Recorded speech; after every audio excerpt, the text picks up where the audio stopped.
Following the humiliation that was the Bay of Pigs invasion fiasco in April of 1961, President John Kennedy attempted to reel in the CIA for the first time since its creation in 1947. What Kennedy soon learned, however, was that reforming and containing the CIA proved more challenging than anticipated. Despite proclaiming to close advisors that he wanted to, quote, splinter the CIA into 1,000 pieces and scatter it to the wind, he was soon faced with the reality that the Langley spooks were not going to give up their grip on America's covert action capabilities peacefully. In reality, the spy agency remained more powerful than ever under the Kennedy White House, resisting most of the attempts by the young president to contain their operations. Throughout their next 2 years and a half in office, John Kennedy and his brother, Attorney General Robert Kennedy, would continuously struggle to control the CIA in their ever-expanding web of intrigue on the Gulf Coast, mainly in Florida and Louisiana. This antagonism between the Kennedy White House and Langley brought with it a two-track policy against Cuba. The Kennedy brothers and their self-appointed covert action guru, Brigadier General Edward Lansdale, devised the now famous Operation Mongoose, a primarily non-lethal regime change operation set on the idealistic goal of spurring a popular revolution against Castro's government within Cuba, ideally led domestically by the Cuban people themselves. In a perfect world, this would be brought to fruition with the help of a cooperative CIA, which had built over the past 2 years a rich network of Cuban exiles and dissidents in Miami and its surroundings that could be brought into the fold of this operation. But the CIA had different ideas. Unlike the young president, the agency was not interested in handing over their paramilitary programs in the Gulf Coast to the White House.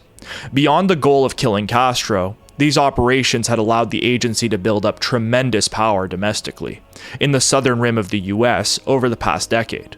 From the lead up to Operation PB Success, otherwise known as the Guatemalan coup in 1954, all the way to the whole Bay of Pigs thing, the CIA had developed significant paramilitary capabilities on the Gulf Coast, capabilities that it was not ready to shut down or hand back over to the Kennedys. So, in parallel with JFK's Operation Mongoose, the CIA continued to run their own unauthorized and consistently contradictory anti-Castro activities out of the Miami station known as JMWAVE, largely organized at first under Operation ZRRIFLE and increasingly under unofficial and shadowy channels.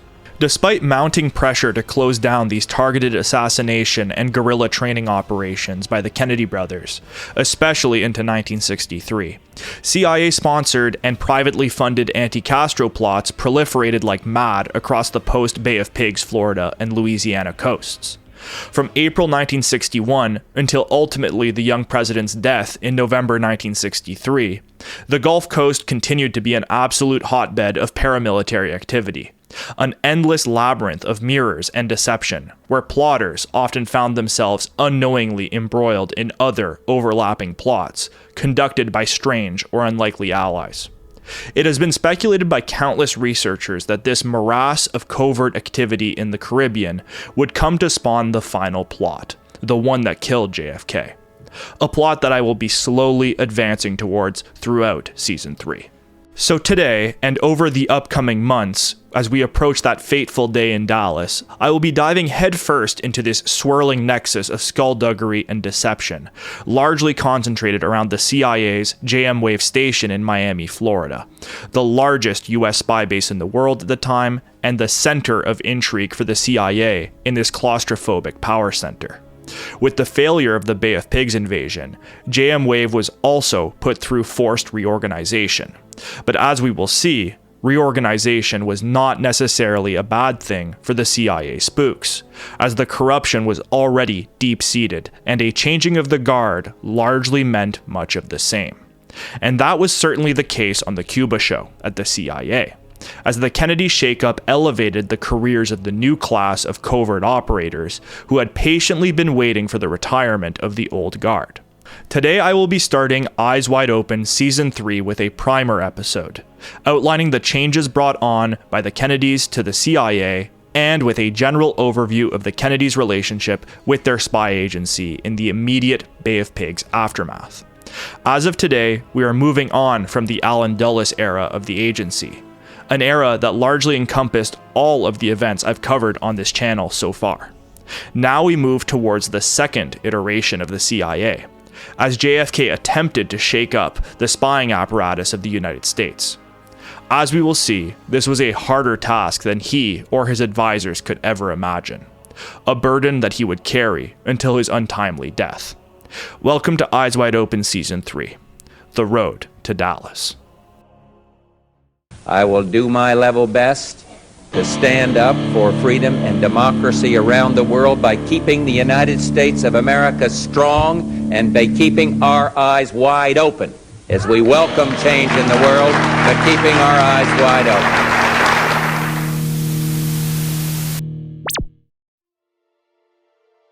The Bay of Pigs blunder was a watershed moment not only for the Kennedy administration, who had to face much of the immediate public scrutiny for the failure, but also for the CIA, who behind the scenes had to face the wrath of the deceived president. As the dust settled in the aftermath of the failed naval assault, John and Robert Kennedy set out to reform the CIA for the first time in its history.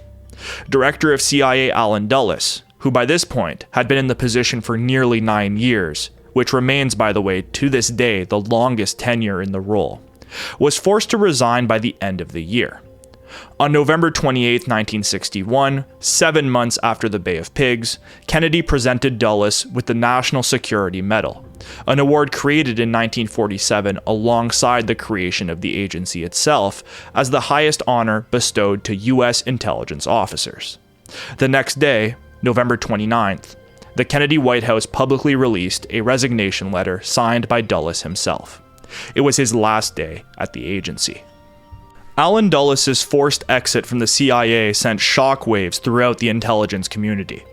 As I have shown extensively on this channel since my very first video, Allen Dulles was a titan of American intelligence, both as an operator during World War II and later as a bureaucrat and spy master during his decade-long career as a high-ranking executive at the agency. Dulles was in at the ground floor, and brought with him his cohort of gentlemen spies from the oh-so-social club of the wartime spy agency, the OSS. These were Ivy League men, mostly white-shoe lawyers and bankers from the upper reaches of the American Northeast. With Dulles out in November and his deputies, Air Force General Charles Cabell and former Yale professor and director of plans Richard Bissell, out by January and February 1962 respectively, it was clear that the young president was making a serious attempt at reclaiming the out-of-control spy agency by cutting off the metaphorical head and resetting with new leadership. What Kennedy would soon learn, however, was that replacing one aging rogue spook with another often meant continuity, and not the reorientation that he had hoped for. Of the 3 forcibly vacated positions at the top of the CIA, JFK only personally appointed one, the new director of Central Intelligence. In retrospect, this may have been his most critical mistake, as we will see. Nonetheless, in September 1961, 2 months before the official Dulles resignation, Kennedy publicly announced that he would be appointing Republican businessman and engineer John McCone as CIA director to replace Dulles. Generally, Kennedy had a habit of appointing Republicans to uniquely challenging roles in his administration. It has been speculated that he chose members of the GOP to fill roles that were quote-unquote doomed to fail, to save the image of fellow Democratic colleagues. For example, Robert McNamara, another Republican businessman, was appointed Secretary of Defense, a role that was under increasing scrutiny as the Hawks pushed for official U.S. intervention in Southeast Asia and Cuba. Much later, in 1963, adding to the puzzling appointments, JFK appointed former Massachusetts Republican Senator Henry Cabot Lodge, a personal rival of Kennedy, to the unenviable job of ambassador to South Vietnam. This strategy effectively positioned his administration as bipartisan and conciliatory, while isolating Democrat appointees from potential failure. CIA Director John McCone could have been one of JFK's quote-unquote doomed to fail Republican appointments. But there were also many other equally compelling reasons that Kennedy, a liberal Democrat, would replace the wily Allen Dulles with another Republican in John McCone. At the time, McCone was known primarily as a businessman. Firstly, as a shipbuilder before and during World War II. You'll remember I mentioned John McCone all the way back in my first war conspiracy video, as McCone's firm employed top China hand Tommy the Cork as a wartime lobbyist. Later, McCone reappeared as an executive at the global manufacturing and telecom conglomerate ITT, a firm that would often serve as an intelligence front for the CIA in several operations in Latin America. Most famously, ITT would serve the agency in several capacities over a decade later during the 1973 coup of Salvador Allende in Chile. So McCone had a bona fide military-industrial background, which led naturally to his appointment as the second Undersecretary of the Air Force very briefly from 1950 to 51. His government career would reach new heights in the late 50s, as he would be appointed as the chairman of the U.S. Atomic Energy Commission, replacing the now infamous Lewis Strauss, the man who refused to renew J. Robert Oppenheimer's security clearance, and who was portrayed brilliantly by Robert Downey Jr. in the Oppenheimer film. It would be in that role that he would catch Kennedy's attention, specifically in his work uncovering the development of the Israeli nuclear weapons program in 1960. In the final days of the Eisenhower presidency, exactly a month before JFK would assume office, on December 19, 1960, President Ike met with John McCone and several of his top cabinet officials and advisors, including CIA Director Dulles and National Security Advisor Gordon Gray, to discuss the topic of Israeli nuclearization. According to a January 12, 1961 memo detailing the December 1960 meeting, which is on screen and linked below, quote, "The group had come in to talk about the problem raised by information they have received to the effect that Israelis are operating a plutonium production plant," end quote, and that, quote, "Mr. McCone said he would like to suggest that the U.S. insist that the Israelis put this plant under the IAEA safeguards," end quote. By this point, Ike was a lame duck, serving out the last weeks of his second term. But luckily for McCone, the incoming President JFK was impressed by the investigative work of his office in uncovering the secret Israeli nuclear project, and his initiative in suggesting the government approach the Israelis accordingly. This anecdote does sufficiently explain why Kennedy appointed the otherwise obscure Republican businessman to the top job at CIA.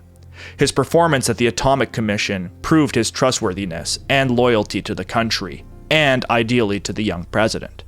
And interestingly, the issue of Israeli nuclearization and regulation would continue to plague the JFK administration throughout. Not to mention, this same issue would lead to speculation of an Israeli element within the assassination conspiracy, specifically with the motive of shutting down JFK's attempts at reining in the Israeli nuke project.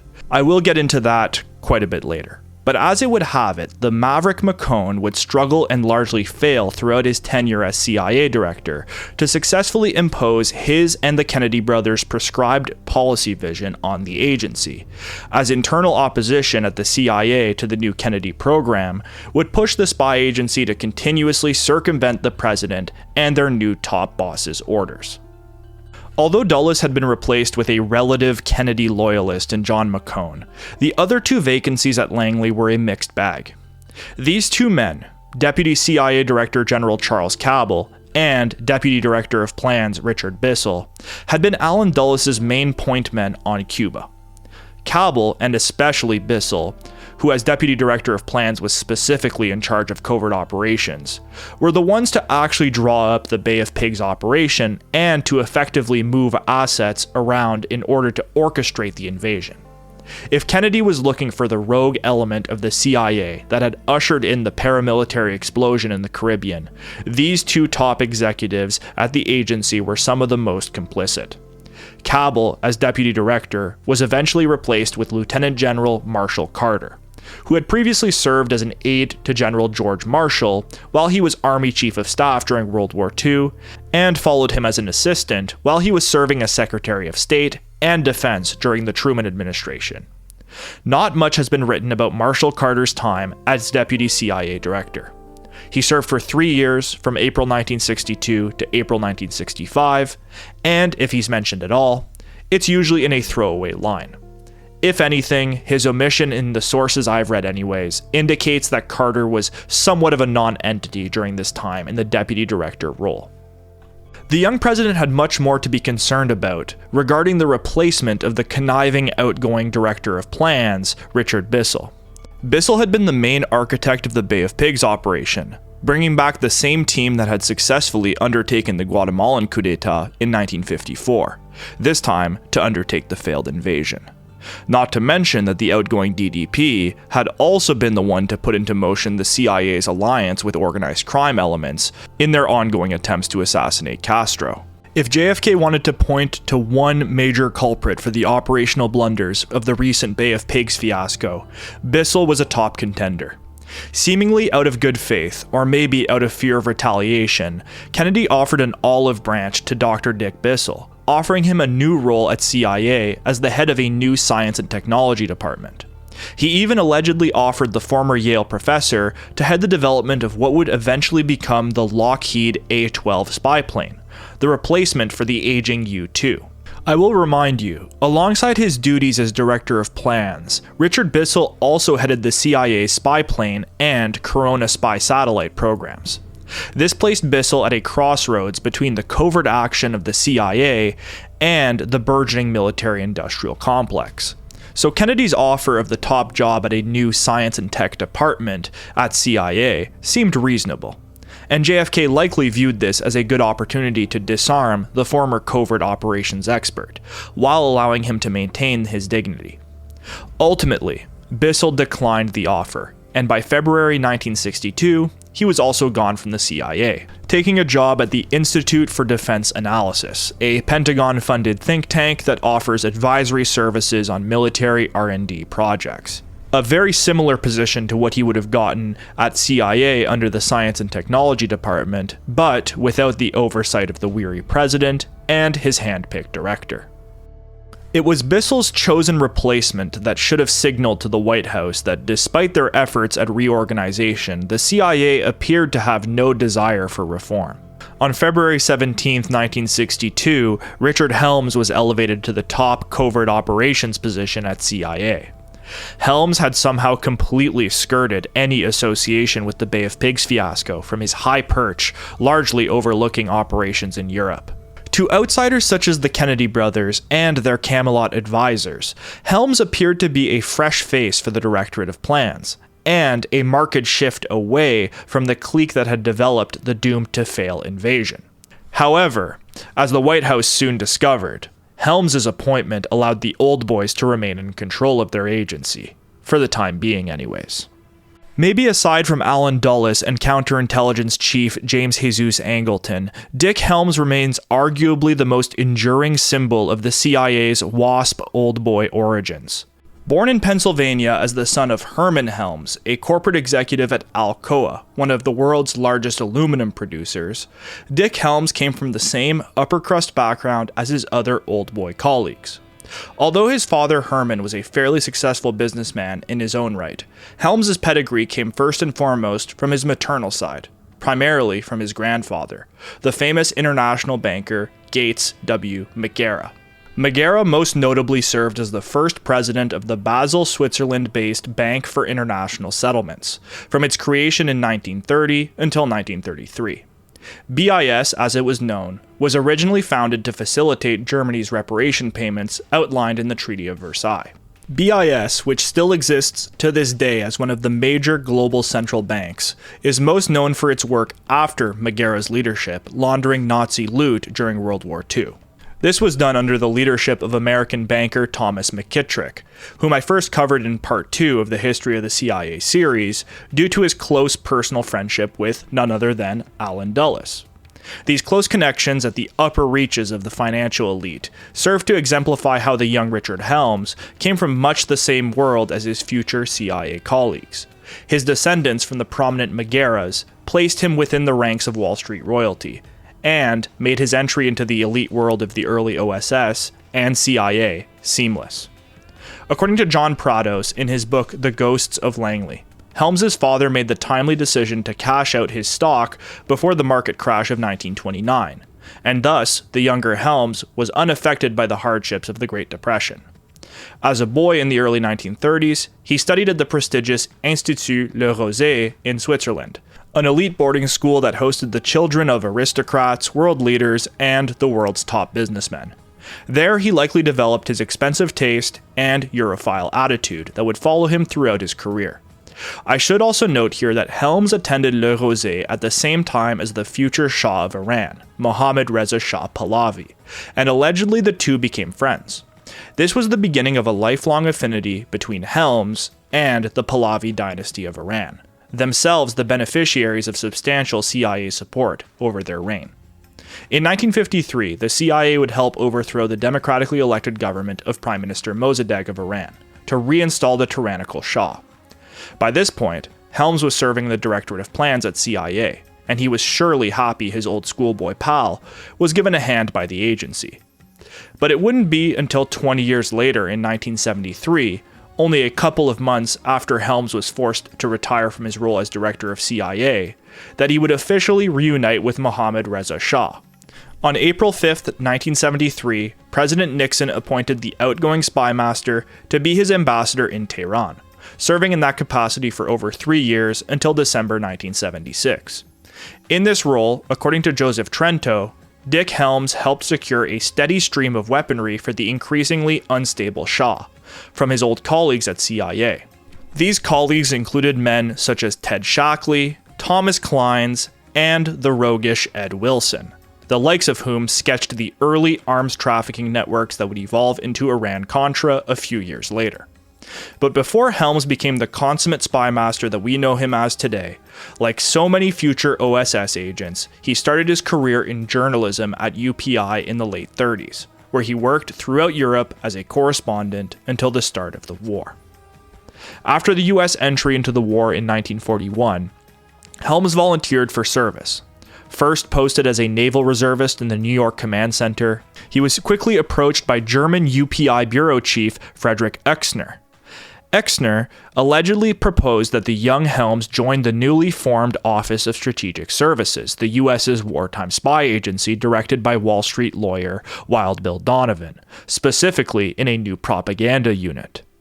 Given Helms's journalistic experience abroad in Europe, this appeared to be a perfect fit. At first, allegedly, he declined. But within a few months, Helms was within the fold of the first class of future CIA agents at the new OSS. He served in the OSS in Europe, working as a coordinator of intelligence from Germany. This would have likely been the first interaction between the budding spy master Helms and future CIA director Allen Dulles.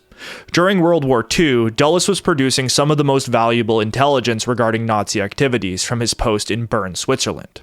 Allegedly, they even bunked together in the last days of the war when the OSS was relocated temporarily to Paris. For the German intelligence czar Helms, Dulles was an invaluable fount of information. As indicated by several contemporaneous memos, which I have on screen now, Helms was apprised of the secret operation to absorb Nazi intelligence chief Reinhard Gehlen's intelligence network, which he had developed during the war as the head of military intelligence on the Eastern Front. This absorption was under Operation Rusty, and to Helms's credit, he did oppose the integration of Gehlen's network, quote-unquote, largely on the grounds of security, according to the memo. Despite these concerns, the Gehlen network was brought into the West German intelligence apparatus, and would soon be known as the Gehlen Org. Finally, Reinhard Gehlen's organization would eventually morph into the official intelligence agency of the West German state, the BND, with himself as the first director. Richard Helms was involved at the ground floor of the OSS CIA program, and was also privy to some of the most explosive secrets, such as this unspeakable alliance between Nazi intelligence and the US occupation government in Germany. This, in a sense, inducted him into a small club of those in the know about one of the most high-stakes secrets of the early Cold War. John Prados notes that while the likes of Allen Dulles, disillusioned by Truman's shutdown of his wartime spy agency, left the intelligence community altogether during the short interagency period after the dissolution of the OSS in 1945, Richard Helms remained, serving in the short-lived Central Intelligence Group and other prototypical spy centers. He would then be a founding member of CIA in 1947, and one of the top agents in the first clandestine class at the Office of Policy Coordination, the first iteration of the CIA's covert operations arm. Under arch-schemer Frank Wisner, Helms cemented himself as one of the most experienced covert planners in the young agency. Helms was the originator and main overseer of MKUltra, the CIA's infamous brainwashing and drug experimentation program, as well as Operation Chaos, a largely unknown program, but allegedly a domestic intelligence program with the purpose of spying on US-based leftist organizations and opposition trade unions, comparable to the FBI's COINTELPRO. All that to say, when in 1962, outgoing DDP Richard Bissell was replaced with incoming Richard Helms by CIA Director John McCone, Kennedy's attempt to shake up the covert operations desk at CIA was essentially null and void. The OSS old boy, bespoke suit-wearing gray eminence Richard Helms would do everything in his capacity to maintain the CIA's autonomy in face of the Kennedy brothers' meddling, especially when it came to illegal domestic CIA operations. As expanded by Warren Hinckle and William Turner in their incredible book The Fish is Red, about the secret war against Castro. And by the way, this has quickly become one of my favorite reads of the year, so if you can find it, I highly recommend picking it up. It's awesome. Anyways, pulling from The Fish is Red, quote, "At age 48, tall, with thinning black hair, Helms had pushed his way up the CIA ladder by playing the role of gray flannel bureaucrat to perfection. Helms's style was the unwritten word, the implicit suggestion, the dangling participle, the semantic evasion. He avoided making enemies by slowly starving an operation he didn't like, rather than lopping it off. He was regarded as Mr. Cool, as in ice." End quote. The infinitely cagey and famously uncooperative Helms would remain the gatekeeper of CIA secrets and operational autonomy for the large part of 3 presidential administrations. First, as Director of Plans under Kennedy, and the first years of the Johnson administration. That is until good old boy LBJ, an insider in his own right, elevated Helms to the Director of CIA role in 1966, replacing Kennedy's lame duck appointee John McCone. From there, Helms would serve until 1973, heading the CIA during the majority of the Vietnam War and the Watergate period. During the so-called Year of Intelligence, 1975, wherein the CIA was subjected to several House inquiries into their activities, most famously the Church Commission, following their implicit role in Watergate, the former director of CIA, Richard Helms, would successfully keep a large portion of the damning information about the agency away from the public. He ordered all files on MKUltra and Chaos destroyed at once, and to this day, we only have tangential and largely accidental documentation on these unconstitutional criminal programs. But even before being elevated to the DCI position, according to several accounts, Helms acted as the de facto director in the early 60s from his subordinate role as Director of Plans under John McCone. According to journalist and RFK Justice Department official John Siegenthaler, a Kennedy loyalist in the administration, quote, "It was clear that McCone was out of the loop.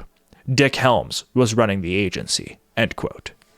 Before all that, in his early years at CIA, Helms was in charge of the Foreign Branch M, the prestigious Eastern European branch covering arguably the most significant intelligence hotspot of the first years of the Cold War. Helms's later promotion under Kennedy to Deputy Director of Plans in '62 would ultimately reunite him with former colleagues from the European days. Because as it turned out, Richard Bissell, his predecessor, had in February 1961 elevated the former CIA station chief from West Berlin to head a new assassination program at CIA, a man that Helms had surely encountered during his time working on the Eastern European desk for the agency.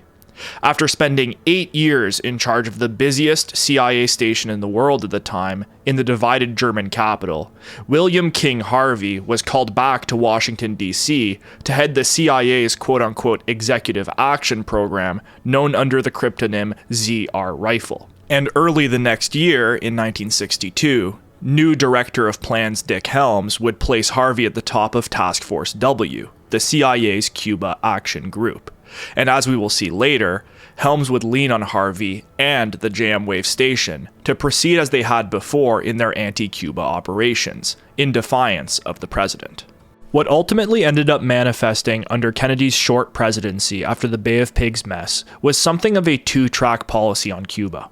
JFK would struggle to find consensus within his divided administration, split amongst the old guard establishment Yankees, mostly Cold Warrior types, and a group of young officials later to be known as the New Frontiersmen, idealistic liberal internationalists that largely supported détente and coexistence with the Soviet Union, its satellites, and Cuba. Although it remains up for debate, according to testimonies by New Frontiersmen and consistent anecdotal evidence, JFK, especially following his falling out with the CIA, clearly and consistently indicated that he would not sanction the CIA's efforts to assassinate foreign leaders.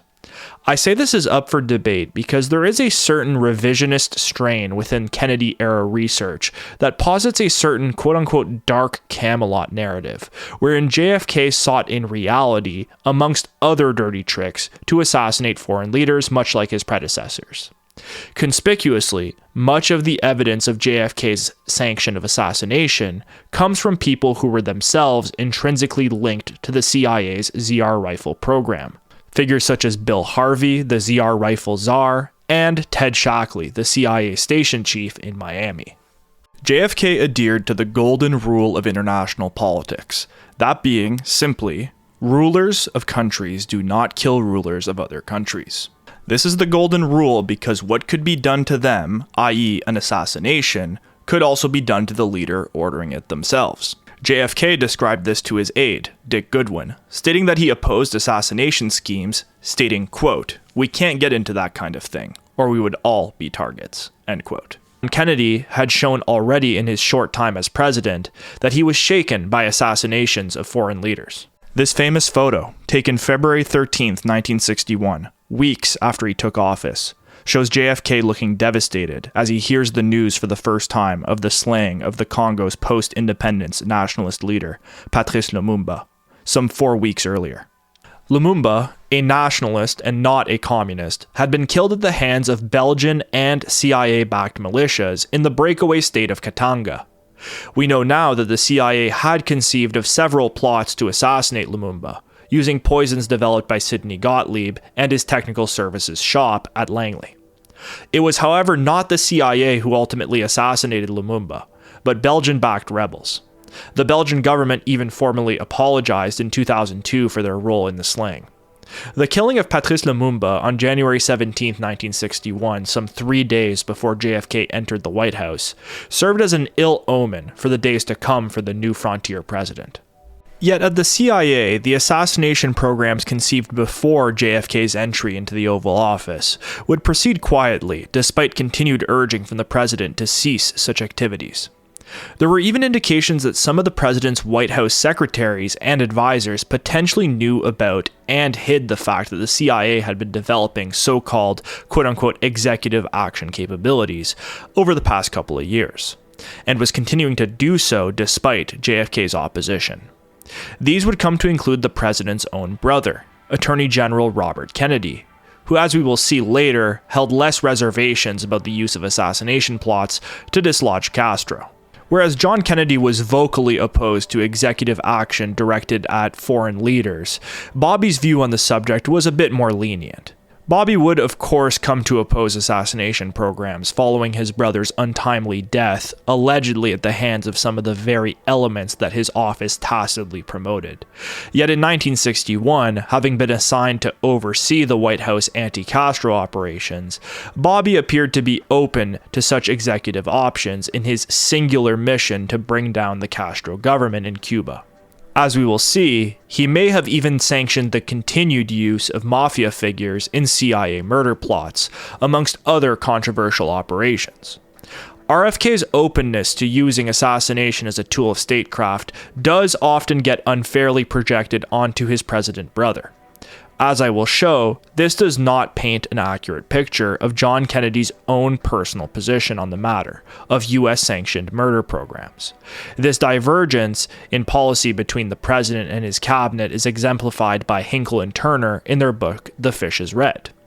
Kennedy's national security advisor, McGeorge Bundy, one of the more hawkish voices in the White House, had spoken briefly with outgoing CIA Deputy Director of Plans Richard Bissell about such programs.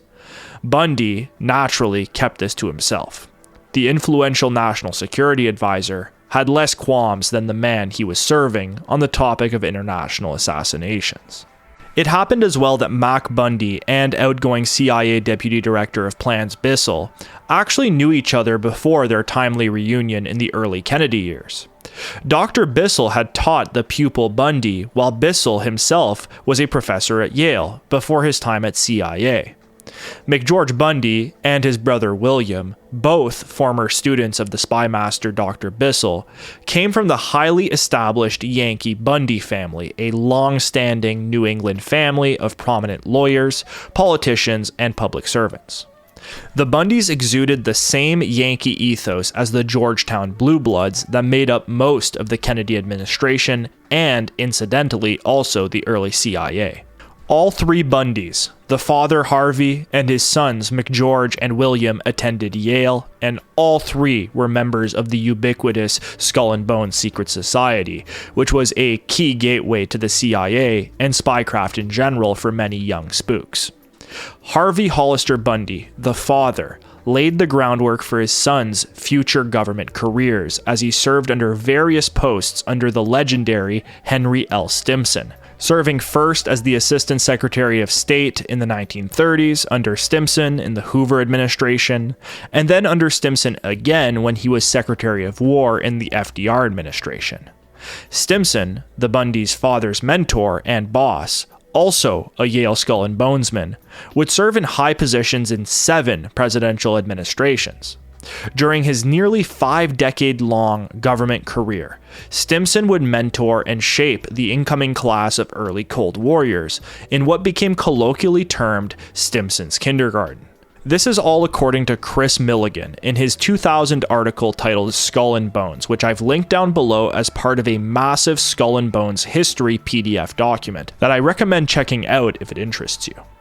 Anyways, Milligan claims that Stimson's proteges out of the so-called kindergarten included such Cold War heavy hitters as future Truman-era Secretary of State and Defense General George C. Marshall, World War II Assistant Secretary of War OSS architect and future American High Commissioner to U.S.-occupied West Germany, John J. McCloy, future Secretary of State in the Truman administration, Dean Acheson, and fellow Bonesman Secretary of Defense Robert Lovett, who you'll remember as one of Prescott Bush's colleagues at Brown Brothers Harriman.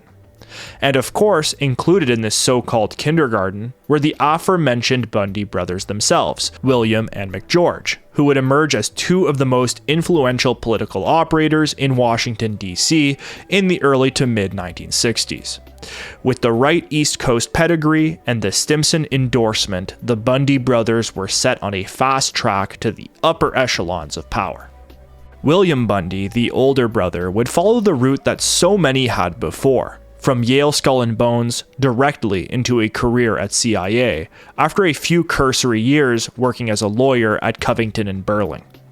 Interestingly, during the Kennedy years, William Bundy would be promoted out of the covert realm of the CIA into the Department of Defense to serve as the deputy to Assistant Secretary of Defense for International Security Affairs, the one and only Paul Nitze.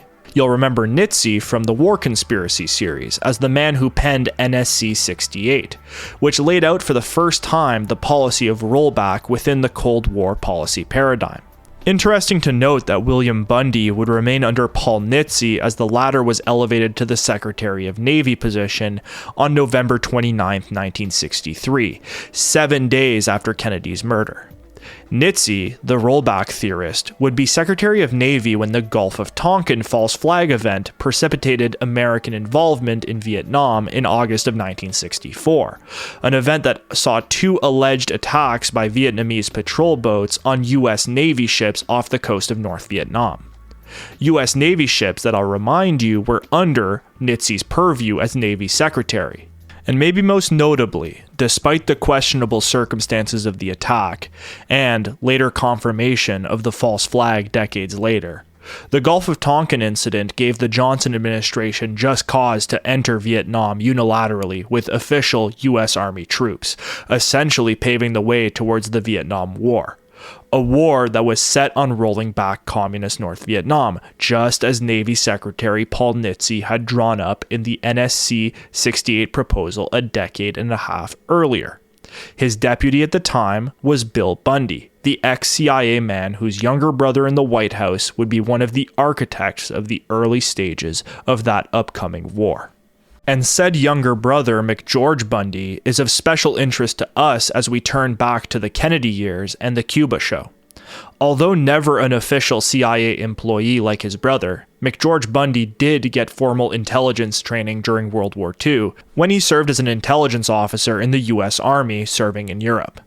After the war, he would pursue a career in academia, but not before firstly ghostwriting a memoir for the aforementioned Henry Stimson, his father's longtime mentor, and then working on the 1948 presidential campaign of Republican candidate Thomas Dewey, former governor of New York and the man who famously gave the sweetheart deal to Lucky Luciano some 5 years earlier to return to his home of Sicily.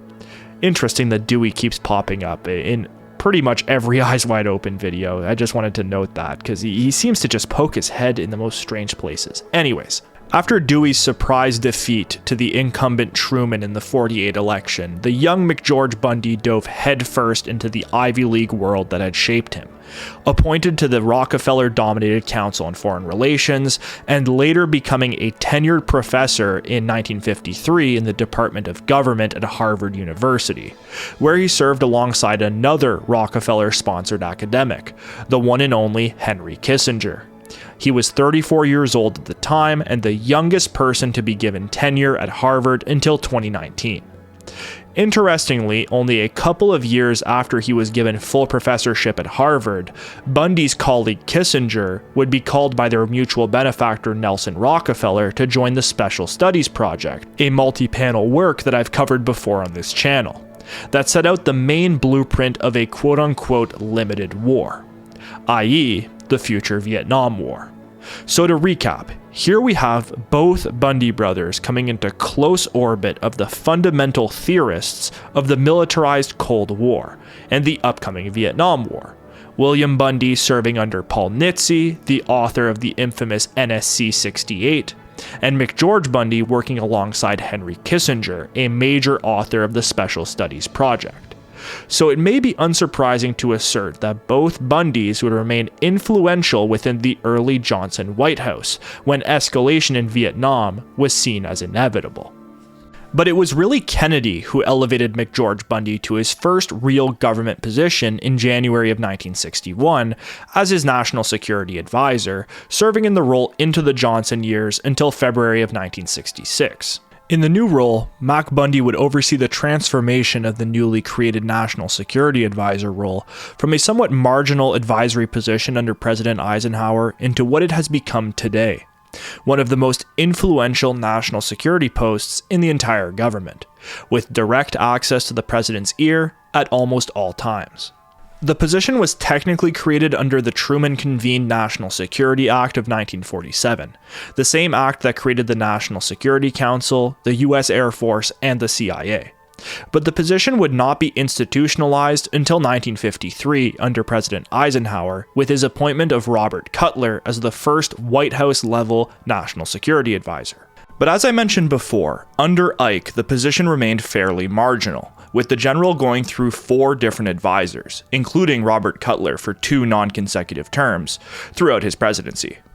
There may be an argument to be made that Ike's last security advisor, Gordon Gray, was the first to really step into the role, as he did have some impact on the emerging anti-Cuba operations, albeit a marginal impact comparatively to his successors. If we look at all the national security advisors after Gray, we can see that the role following Bundy's appointment gained significant prestige and influence within the White House.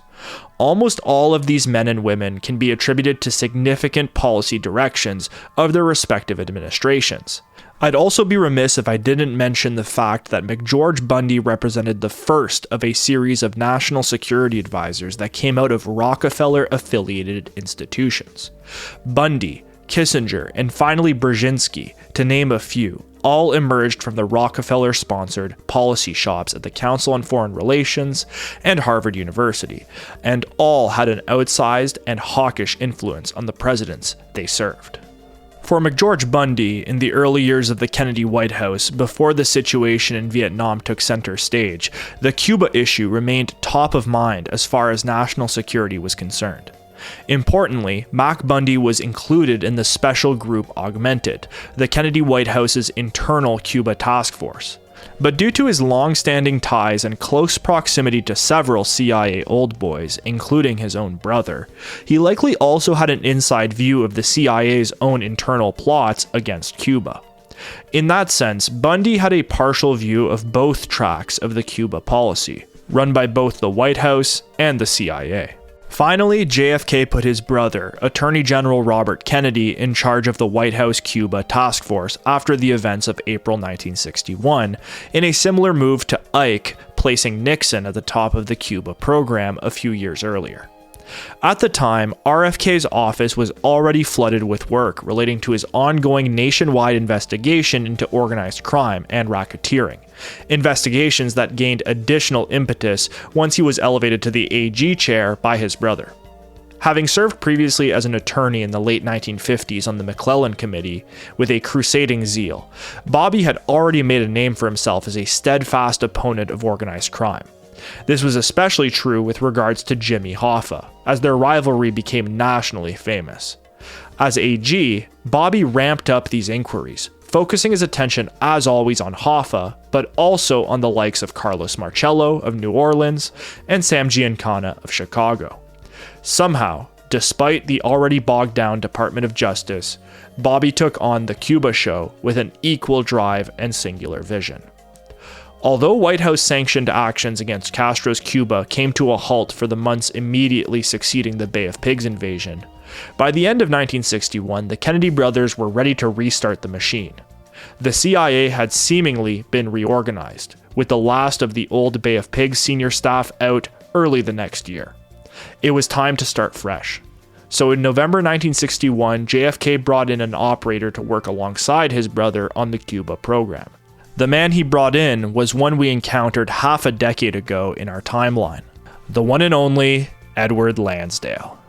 Recently promoted from colonel to brigadier general, Edward Lansdale had left the CIA some years earlier, shortly after his time advising South Vietnamese President Ngo Dinh Diem during the early years of his government. The former CIA counterinsurgency mastermind had since become stuck at a new post at the Pentagon, overseeing covert operations, but this time under the military. Lansdale worked at the Office of Special Operations, a now defunct office at the Pentagon under World War II hero Marine Major General Graves Erskine. Erskine, a gruff Louisianian, had served in World War I, where he sustained a severe injury. Nonetheless, he recovered, reaching his career peak during World War II, serving as the youngest brigadier general in the Pacific. Erskine led the 3rd Marine Division island hopping across the Marshall Islands and the Marianas, and most famously led Marines during the Battle of Iwo Jima. According to fellow podcaster Recluse, aka Steven Snyder, in his book The Art Part 1, which I should take a moment here to shout out Recluse and to say that if you are interested in my show, you should definitely give his podcast a shot. It's called The Farm. He covers many of the same topics I do in great detail. I highly recommend it. He put me onto some topics that I would have never thought to research otherwise. Anyways, so according to his book The Art Part 1, under this leadership, Lansdale's office worked as an oversight body with potential veto power over any intelligence operations from any of the intelligence community, be it from the CIA, the NSA, or the Joint Chiefs. Reclus also notes that the OSO was in charge of Pentagon-led covert operations, essentially making it a prototypical defense intelligence agency, which was not formed until 1961, actually under Kennedy. However, this was not Lansdale's beat. Comparatively to his high-profile experience advising Washington-friendly governments in the Philippines and South Vietnam, the desk job at the Pentagon represented nothing more than a dead end for the PSYOP whiz. But that doesn't necessarily mean that he wasn't busy during these years. I might even speculate that instead of working the PR mill for client governments as he had in the past in Asia, Lansdale was busy crafting his own legend. Because you see, since we last saw the gangly former ad man turned counterinsurgency expert Edward Lansdale in Vietnam, his stature in the public imagination had grown substantially. He had no less than 2 prominent novels written at the time that were allegedly based on his likeness. First was Graham Greene's 1955 novel The Quiet American, where a major character, Alden Pyle, a CIA advisor in French Vietnam, was alleged to have been based on Edward Lansdale. Accordingly, Graham Greene himself had spent time in French Indochina during the war there, working as a correspondent for the Sunday Times and the French newspaper Le Figaro between the years of 1946 and 1954. His last tour, at the end of the war in 1954, would have overlapped with Lansdale's time in the country, so their paths could have conceivably crossed. Interesting to also note that Greene famously stayed at Saigon's illustrious Hôtel Continental, a hotbed for purported Corsican mob activity, and where Lansdale's thuggish deputy, Lou Conin, famously corresponded with these Corsican crime elements. These overlaps add credence to a potential meeting between the CIA counterinsurgency ace and the budding novelist in Saigon. Yet, years later, Greene claimed that the character was based on another American bureaucrat in Vietnam, named Leo Hochstetter, not our man Lansdale.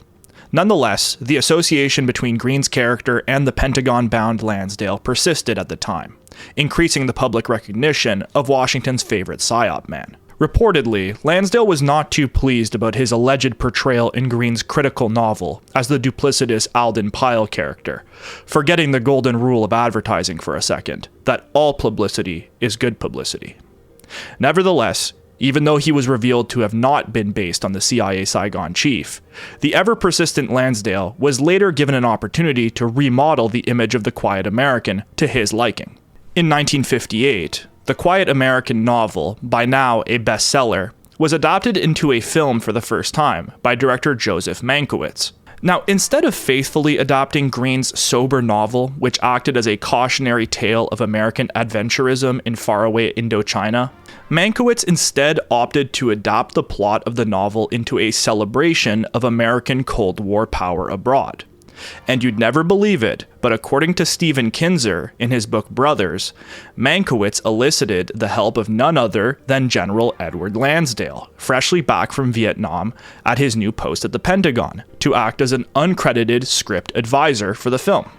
So in turn, Lansdale, who had never even been the actual inspiration for the character in the first place, was able to craft the screen image of said character to his liking, as it was popularly rumored to be based on himself. The former ad man really had not lost his touch in Vietnam, and from his new, unfulfilling post at the OSO at the Pentagon, it appeared that he continued to quietly craft his own mythology, this time using film and media to craft his ideal image in the American public imagination.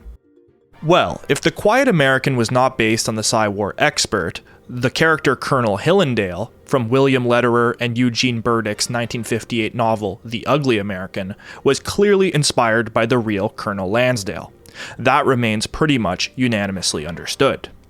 The character Colonel Hillendale, a counterinsurgency expert first in the Philippines and then in the book's made-up country of Sarkhan, a clear parallel to Vietnam, brought a much more flattering depiction to the real Colonel Lansdale than Greene's critical alleged portrayal.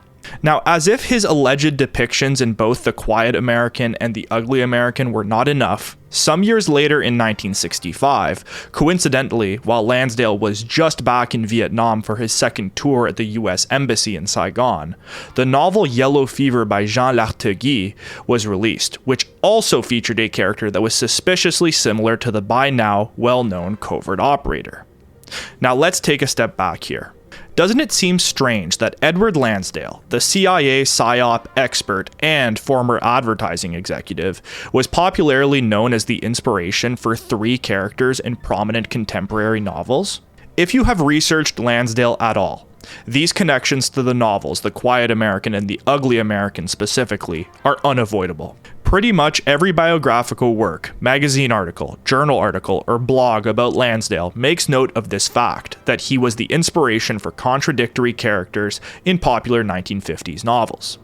Since we know that Lansdale was already involved in his image crafting through his work on the Quiet American film script, I will once again posit my personal theory that the former advertising executive could have been running some sort of PR campaign to bolster his own image from his sleepy post at the Pentagon. This is purely speculation on my part, and it would have involved Lansdale working alongside authors and publicists to first include his likeness in the novels, and then later for reviewers and commentators to note the comparisons in public. Now again, this may not have been happening at all, as outside of his work with Mankiewicz, there is no solid proof that he was in touch with any of the authors or the press that publicized these likenesses. But I can't help but note here that if he was indeed running such a campaign, it could be considered a massive success, as the Kennedy brothers requested him specifically for the Cuba task force at the White House, saving him from his Pentagon exile. And in November of 1961, the swashbuckler Lansdale was brought into the White House to lead the new Kennedy-devised anti-Castro program, codenamed Mongoose. Lansdale was likely selected by the Kennedys not only for his high-profile persona, but also his reputation as a comparative liberal within the covert action space. The PSYOP man, as he had become known, believed much like the Kennedys that third world communist guerrilla movements were better countered by providing for and propagandizing for a suitable Western-backed alternative, instead of the conventional approach of suppressing the communist rebels through hard-handed tactics. Lansdale's actual adherence to his quote-unquote hearts and minds principle remains in question, as rumors of atrocities committed by his advised forces in the Philippines in the post-war period, and the brutal repression of his client in South Vietnam, President Ngo Dinh Diem, do go counter to his popular depiction as a proponent of non-violent counterinsurgency tactics first and foremost. For JFK, Lansdale seemed to be the man for the job in the post-Bay of Pig days. Like the president, Lansdale appeared to prefer the US fight the Cold War through, as Kennedy called them, various quote-unquote small wars, otherwise known now as counterinsurgency campaigns, instead of engaging in typical full-scale military campaigns, as would eventually materialize in Vietnam under JFK's successor. For Lansdale, the Kennedy call-up presented an alliance of convenience. Brought back from his dismal appointment at the Pentagon, the old Vietnam hand was finally brought back into the thick of covert operations planning on the ground, his true calling. Yet Lansdale had always been a slippery man, and his allegiances were not always easy to distinguish. As we will see, Lansdale was also deeply embedded in the various antagonistic networks swirling around the Kennedys at the same time. His closeness to these elements, especially the CIA and Army intelligence circles, would bring Lansdale to the center of many theories of the Kennedy assassination, as we will continue to see. But for now, it is important to emphasize Lansdale's experience as an advertising executive and Psy-War expert in the context of Operation Mongoose. Many authors have suggested that Operation Mongoose, despite its threatening name and purported goal of fomenting a popular revolution in Cuba through grassroots agitation, remained more of a showpiece than a legitimate attempt to dislodge the Castro government. By February 1962, some 3 months after Lansdale was brought into the White House, and coincidentally just after CIA DDP Richard Bissell was getting the boot, the counterinsurgency czar proposed his detailed outline for Operation Mongoose through a month-by-month timetable of expected covert actions and outcomes. On screen now is the now declassified weekly timetable of the monthly itinerary of Operation Mongoose, which outlined the roadmap to creating a homegrown revolution against Castro from within Cuba itself. The major components of Mongoose included both the infiltration of CIA-backed Cuban exiles to drum up support for a popular uprising, paired with quote-unquote hit-and-run raids against Cuban facilities and industries. This type of hit-and-run harassment has been described as hundreds of small pinpricks that on their own would not amount to much, but altogether could, in theory anyways, create enough disruption and discord to help accelerate the collapse of the Castro government. The initial plan envisioned the popular uprising to take place in October of 1962, a mere 8 months after the proposal of the first Mongoose rubric. This remained exceedingly optimistic and outright delusional to those at the CIA who understood the reality on the ground in Cuba, as Castro had completely consolidated his power after the Bay of Pigs blunder. According to David Korn, quote, "Lansdale confessed little was known of the real situation inside Cuba, but nevertheless maintained anti-Castro sentiment was strong enough to support a resistance program." End quote. For the Kennedy brothers and their idealistic new frontiersmen, this was exactly what they wanted to hear. David Talbot, in his book Brothers, relays Lansdale's lofty rhetoric as he compared Operation Mongoose to the American Revolution, stating, quote, "Americans once ran a successful revolution. It was run from within, and succeeded because there was timely and strong political, economic, and military help by nations outside who supported our cause. Using this same concept of revolution from within, we must now help the Cuban people to stamp out tyranny and gain their liberty." End quote. Predictably, the Kennedy brothers ate the PR man's words hook, line, and sinker. With the help of the CIA, the White House would be able to support a supposed anti-Castro underground in Cuba through non-lethal means. To the hardliners, however, Mongoose was seen as a farce. David Talbot claims in his book Brothers, quote, "CIA and Pentagon officials were not fooled or assuaged. They knew that Operation Mongoose had no chance of succeeding, and that a military invasion was the only way to remove the quote-unquote humiliating communist outpost in the Caribbean." End quote. Well, an invasion was not the only method per se. There was still, of course, the CIA's chosen way of returning Cuba to US stakeholders, that being the liquidation of the leader. And it turned out that pretty much exactly a year earlier, the CIA had established a new assassination task force under the codename ZRRIFLE. And although the president continued to order the runaway agency to shut down their quote-unquote executive functions, as we're about to see, the agency proceeded in quiet defiance. Mongoose may have been the stated policy, but the CIA had other ideas in mind. Ideas that appealed to hardliners such as National Security Advisor Mac Bundy, and his acquaintances at CIA. The immediate point of tension between the CIA and the Kennedy administration after the Bay of Pigs came from the president's ongoing calls to shut down the CIA's assassination program, which had been honed since its first attempts against Castro under the Nixon Dulles leadership. Significant evidence points to the fact that after the Bay of Pigs deception, JFK continuously tried to shut down the CIA assassination program. According to David Talbot, weeks after the Bay of Pigs invasion fiasco, presidential aide Dick Goodwin, one of the youngest of the new frontiersmen and an undeniable Kennedy loyalist, who acted in the first years of JFK's administration as a liaison for Latin American affairs, reportedly told the president about an ongoing plot by the CIA to kill the unpopular Dominican dictator Rafael Trujillo. Goodwin claimed that after telling the president that the agency was providing rifles to dissidents in the DR under a so-called Operation Emoth, the president passionately exclaimed, quote, "Tell them no more weapons," and, quote, "The United States is not to get involved in any assassinations.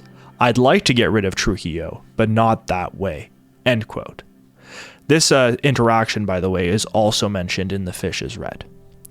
Less than a month later, and only a little over a month after the Bay of Pigs fiasco, the Dominican dictator was gunned down in the Dominican capital of Ciudad Trujillo, in what has now been revealed as a CIA-affiliated plot.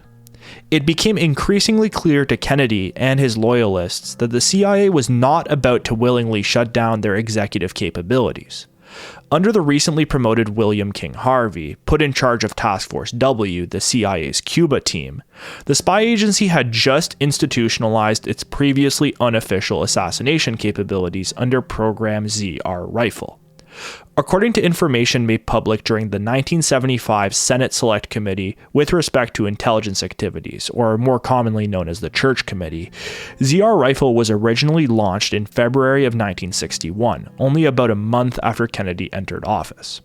The Church Committee pulled extensively from a 1967 CIA Inspector General's report, ordered by then Director of the CIA Helms, as a lessons learned piece on their previous assassination programs. The 1967 report was made public in 1975 during the Church Committee and contains the most detailed information about the CIA's assassination program. I have included the link to the full 144-page package below if you want to read it for yourself. I want to make a few small notes about this primary source before I get into it. Firstly, on the cover page, it is indicated that all other copies of the report were destroyed shortly after their creation, and that the report received by the committee was the so-called quote-unquote ribbon copy, the original print in other words. Interesting that Helms did not order the incriminating original to be destroyed too. Was this an accidental blunder? Well, I would posit that the more likely scenario is that Helms had this report drafted in 1967 for the explicit purpose of providing a limited hangout document to a potential future inquiry into the CIA's activities, such as would be the 1975 Church Committee when this document was made public. Conspicuously, Helms himself is absent from much of the report, insofar as his direct involvement in the planning of assassinations is concerned. The report positions him as more of an observer of Harvey and Sheffield Edwards' plots, and not as a prime mover within these actions. So, the Inspector General's report could have been a ploy by the deceptive spy master to shift the blame of assassination programs away from himself and his office, and towards the by then disgraced William Harvey. Anyways, as I get into the details of the report, remember that this was a CIA-created piece, and thus take the information within with as much or as little credence as you see fit. This report does, after all, include many of the outlandish assassination plots that I did speculate were made up in a previous video. But, as it stands, the IG report is still the most extensive primary source on ZRRIFLE, which is why I am using it today. Okay, let's get into it. According to said report, it was Deputy Director of Plans Richard Bissell, the architect of the Bay of Pigs specifically, who asked Bill Harvey, then recently promoted from Berlin Station, to establish the quote-unquote executive action capabilities under ZRRIFLE in February of '61. Now, you'll remember from my CIA Mafia assassination plots video that the agency had already been embroiled in murder schemes as far back as late 1959, supposedly using Mafia assets such as Johnny Roselli and Santo Trafficante in these operations. Well, everything covered in that video, so all the assassination plots under the Nixon-Dulles leadership, fell under what the 1967 IC report calls quote-unquote Phase 1 of the quote-unquote gambling syndicate operation. That's what they were calling the Mafia at that time, the gambling syndicate. These plots were devised before Harvey was brought on the file. Everything that was organized by Harvey under his new ZRRIFLE directorate, so everything from February 1961 onwards, is categorized under Phase 2. ZRRIFLE, or Phase 2, aimed to take these once off-the-books Phase 1 schemes and to organize them under one shop, led by the aforementioned Bill Harvey. Interestingly, the ZRRIFLE timeline included by the Church Committee in '75 indicates that Bissell said he was, quote, twice urged by the White House to establish such capabilities. Assuming that this request was not made by President Kennedy directly, there are two other prime suspects for this order in my view. First is Mac Bundy, Richard Bissell's former pupil at Yale. As I mentioned earlier, Turner and Hinckle state in their book that Bissell and Mac Bundy had conversed in private about the ongoing CIA assassination plots. Therefore, it wouldn't be far-fetched to speculate that National Security Advisor Bundy requested in those private talks that Bissell proceed with those programs under the new White House.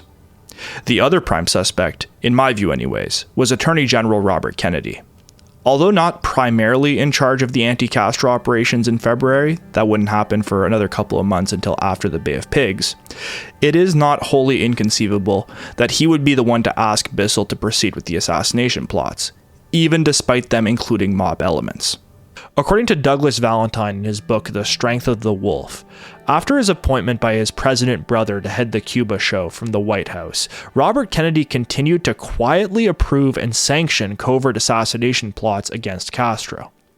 As early as June 1961, only mere months after the Bay of Pigs debacle, Douglas Valentine notes that Bobby's office was proposing covert clemency deals to mobster Norman Rothman in return for help in undertaking assassination attempts on Castro. As I previously mentioned, Bobby Kennedy had an unshakable, singular vision when it came to the anti-Castro operations, and there are indications that he was ready to even put aside his ongoing feud with the mob if it meant achieving the larger goal of dislodging Fidel.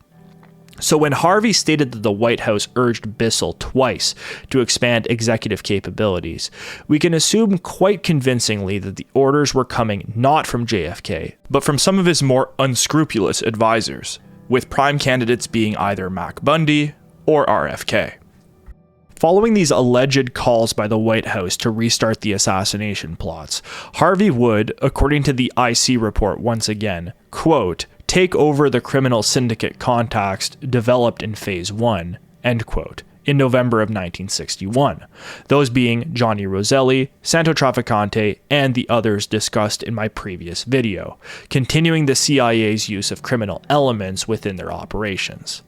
Either they were being used in these plots legitimately, or, as I suggested in my previous video on the topic, the CIA was simply extending these mafia elements' protection from federal prosecution under the cover of national security. According to the timeline provided in the Church Committee materials, Harvey would only reintegrate the mob elements in mid-November of 1961, so some 10 months after ZRRIFLE was first organized in February. So in sum, the tough Bill Harvey was effectively the CIA's new assassination czar during the critical Kennedy years. And although he's a newcomer to my story here on Eyes Wide Open, he had already cultivated quite the persona as a deep operator and tough customer at the CIA.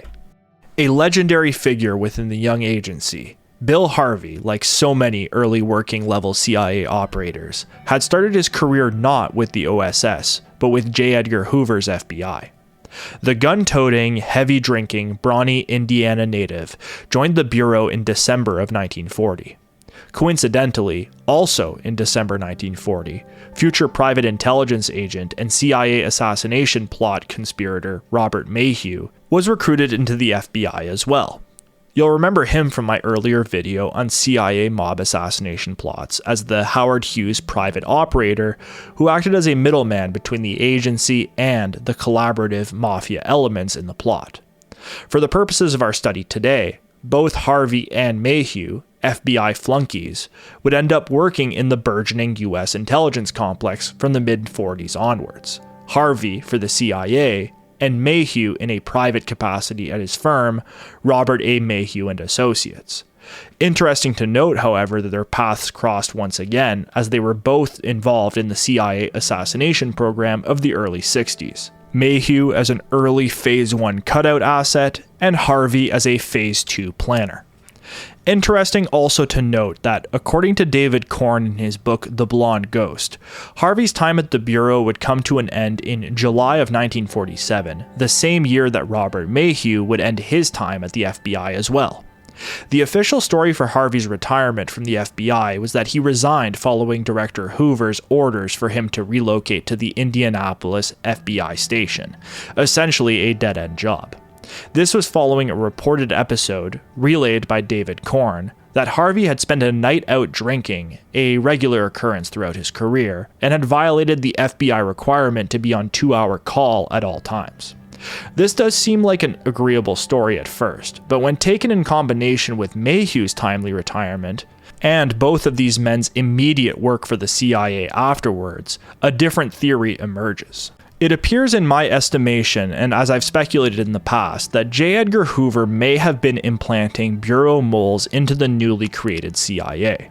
From day one, Hoover hoped to absorb international intelligence functions under his bureau. So when in 1947 the new CIA was created with the signing of the National Security Act, Hoover may have wanted to place some loyal operatives into this new agency to remain apprised of their operations. That same year, 1947, both Harvey and Mayhew, two of the Bureau's most promising young agents, conveniently retired from the FBI. Robert Mayhew, I will remind you, quote-unquote retired from the FBI to start a business with his wife known as Dairy Dream Farms.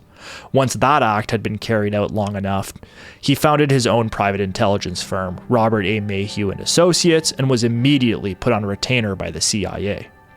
Bill Harvey, leaving the FBI in disgrace in 1947, was immediately hired at the CIA within their first class of agents.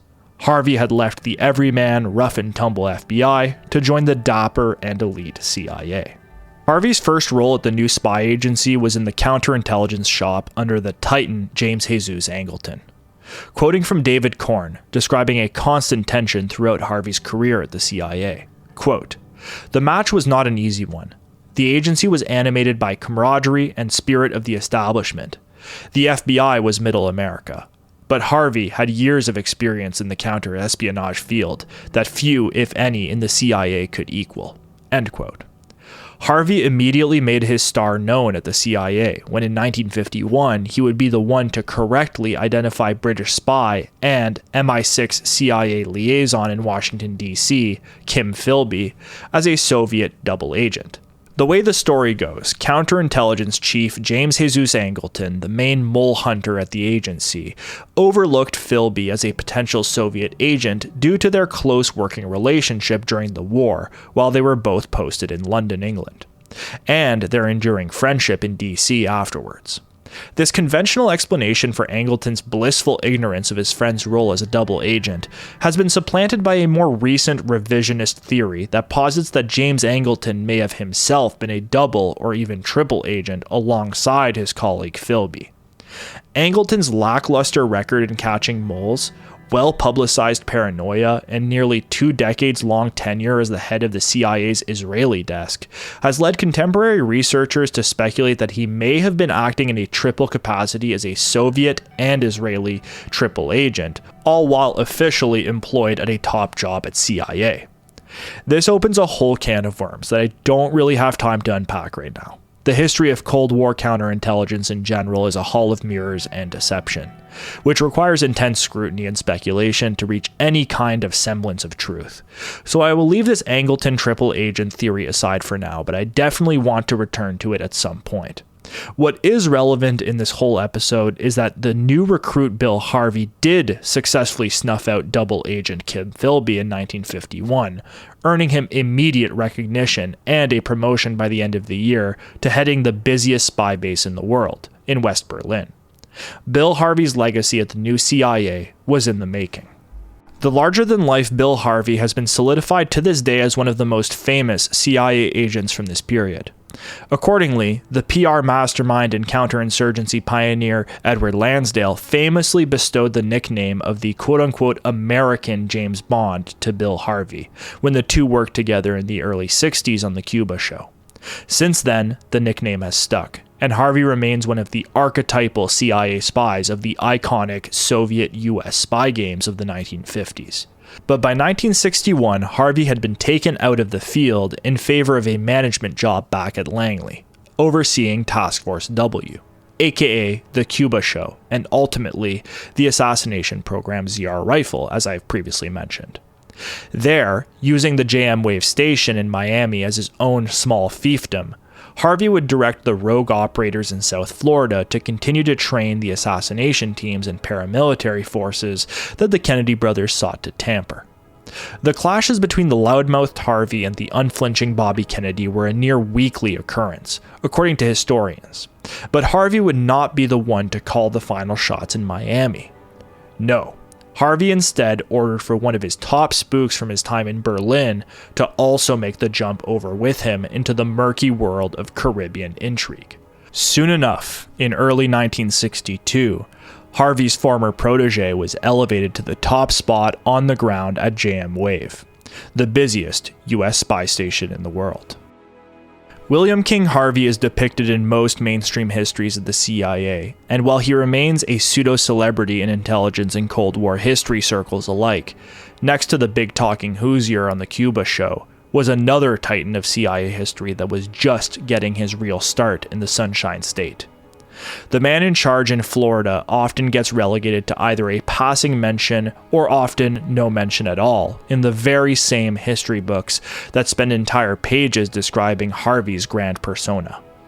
Nicknamed the Blond Ghost due to his famous elusiveness and dislike for being photographed, Theodore Shackley, Harvey's top agent at the Berlin station throughout the 1950s, was officially rescued from his confinement on the Berlin beat to the sunny shores of South Florida. This marked the beginning of Ted Shackley's time in the sun, as maybe the most influential and gifted CIA middle manager of all time.